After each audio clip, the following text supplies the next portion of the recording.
do the doctors have a point that, you know, if you're carrying a bit more weight, it will be more difficult to fall pregnant? So the standard advice that people tend to get in the UK when they go to see their GP is that if you have a BMI over a certain amount, and it would depend which health trust that you go to, which depends on the numbers, because some of them say over 30, some say 33, some say 35. The advice is that you won't qualify for any fertility assistance like IVF. So I often get clients that come to me very, very upset that they're denied IVF because they are in larger bodies. I didn't know that. Yeah, there's the cut-off.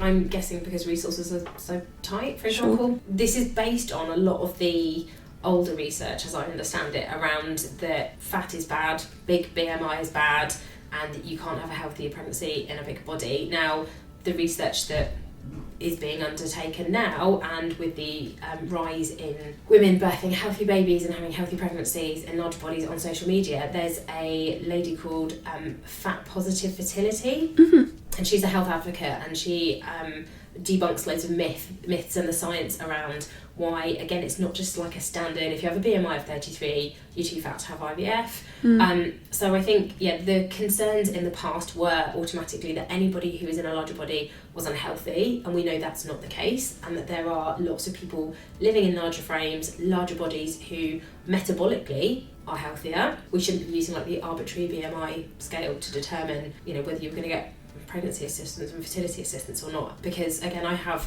women that come to me in my clinic who are devastated, and I'm having to say to them, like, it's not, again, this is not just one thing that will determine whether you will get pregnant or not. If your body does need to lose a bit of weight, the work that we're doing together, you will naturally start to lose some of that weight. And if that is sort of better management of blood sugar control for PCOS, women often find that some of their belly fat does decrease naturally as a byproduct. But we definitely don't do any kind of strict weight loss regimes just based on the fact that you are in a large body or have what the GP would classify as a obese BMI.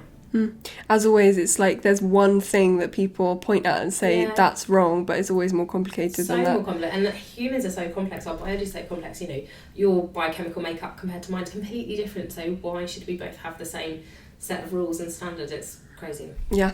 The next misconception we're going to move on to is the idea of like supplementing, and the idea that folic acid is the main thing you want to supplement, and you should start straight away when you find out you're pregnant. Yeah. Okay, this is a massive bugbear for me, and I get really cross, so I'm going to rein my temper in here. So, so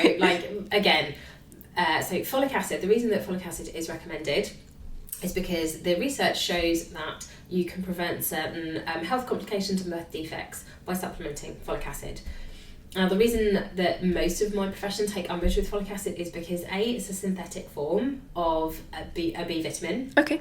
And we naturally have B vitamins that you get from your food, and you can get the natural form of folic acid, which is called folate, from lots of foods like dark leafy greens, etc. So during pregnancy, your nutrition demands, because of the baby and their development, are massively increased, and you couldn't just eat loads and loads of dark leafy greens and get all the folate that you need from that. So we do recommend, I'm not saying don't supplement, but I'm just saying we prefer to supplement folate. And then some women have genetic SNPs on their methylation cycle. I do not know what that means. Essentially, it means that some people don't process folate in the same way that others do, and so some people, you could be supplementing at the same dose, but you don't extract and absorb the same amount of folate that I do, for example. So some of the quality supplements, the professional supplements that we recommend, already have pre-methylated forms of folate, just to make it easier for the mum and the baby to access that nutrition. Right, so it's a form that's easier to absorb in case you have an issue absorbing it. Yeah, and for some people, again, like we were saying about the individuality,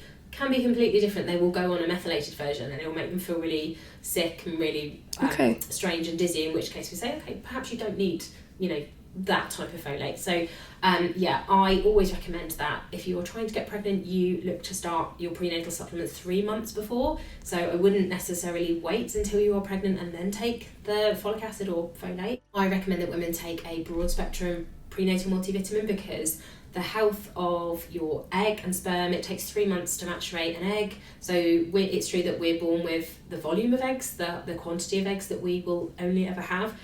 But like I said at the start about low egg reserve, it's the quality.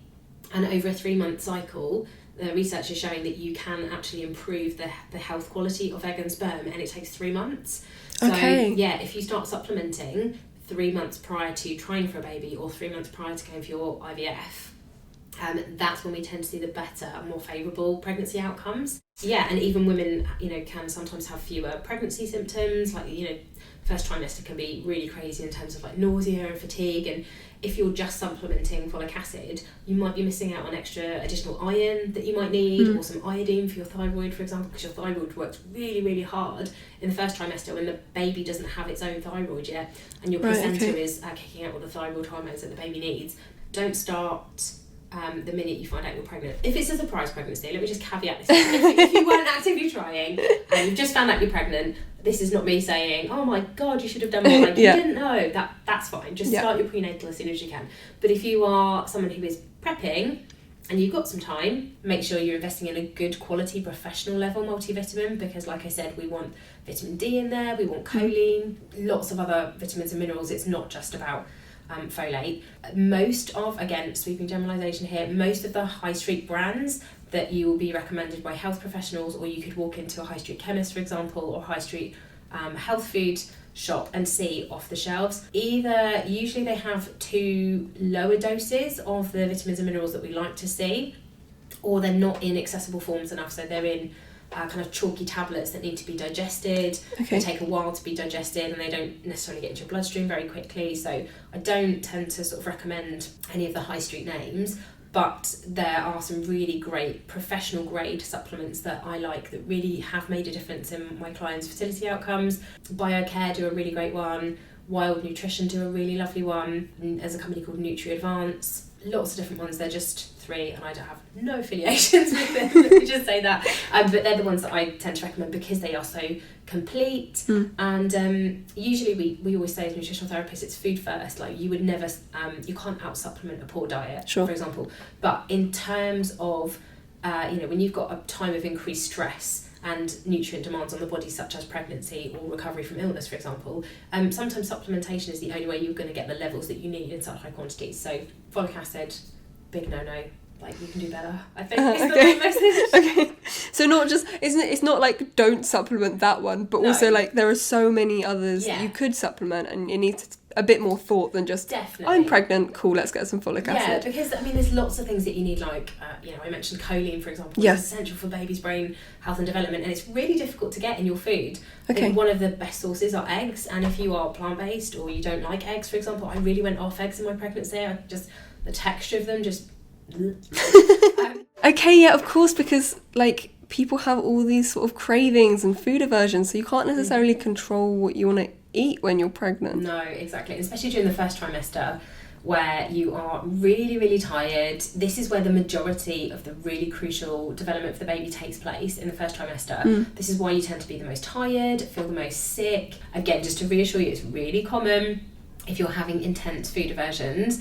This is why I really love having a nice broad spectrum multivitamin, because it sort of acts as like a nice insurance policy when you're not able to get the nutrition that you want to, and you're not able to tolerate it. Because some people, they're either having extreme morning sickness, or it's the nausea, or it's the fatigue, and you don't often feel like eating. And when you do eat little and often, sometimes your body just tells you what you want to eat. And this is like why prenatal preparation and supplementation can really help, because sometimes our bodies, not sometimes, but our bodies do hold on to a certain amount of stores of vitamins and minerals. I mean, there's some that we constantly need to keep replacing, but if you can get a good quality multivitamin in there, and a good quality like omega-3 fish oil, especially for babies' brain and nervous system development, and for your own hormones, for example, and a good probiotic, that will put you in really good stead compared to like most people that